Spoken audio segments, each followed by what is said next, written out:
নির্বাচনের মাঠে কুপোকাত একঝাঁক হেভিওয়েট প্রার্থী গোলাম পরোয়ার, শিশির মনির, মামুনুল হক, মাহমুদুর রহমান মান্না কিংবা সার্জিস আলম। বছর জুড়েই তারা ছিলেন আলোচনায়, কিন্তু ভোটের মাঠে প্রত্যাখ্যান করে অন্যদের বেছে নিয়েছেন ভোটাররা। বিস্তারিত ডেস্ক রিপোর্টে। রাজনীতি সবসময় শেষ মুহূর্তের ফল দেখায়। নানা জল্পনা কল্পনা শেষে ঢাকা ১৩ আসনে বিএনপি মনোনীত প্রার্থী ববি হাজ্জাজের কাছে ৩,৭১২ ভোটে পরাজিত ১১ দলীয় জোটের প্রার্থী মামুনুল হক।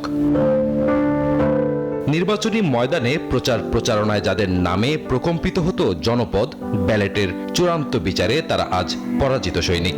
তেমনই একজন প্রার্থী জামায়াতে ইসলামীর সেক্রেটারি জেনারেল মিয়া গোলাম পরোয়ার।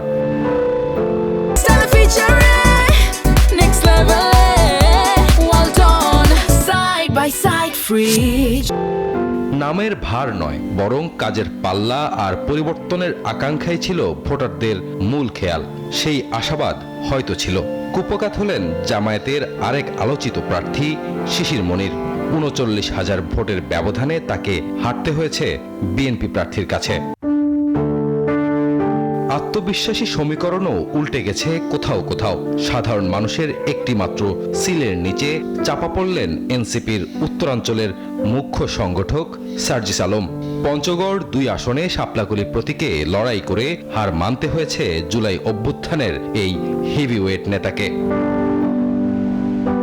ঢাকা ৮ আসনে কথার ফুলঝুরিতে আলোচনায় আসেন নাসিরউদ্দিন পাটোয়ারি। বিএনপির মির্জা আব্বাসের বিপরীতে ভোটের মাঠে নামার পর তার গায়েও লেগে যায় হেভিওয়েট তকমা। সেই তকমা থাকলো অলংকার হয়েই হারলেন এনসিপির পাটোয়ারি।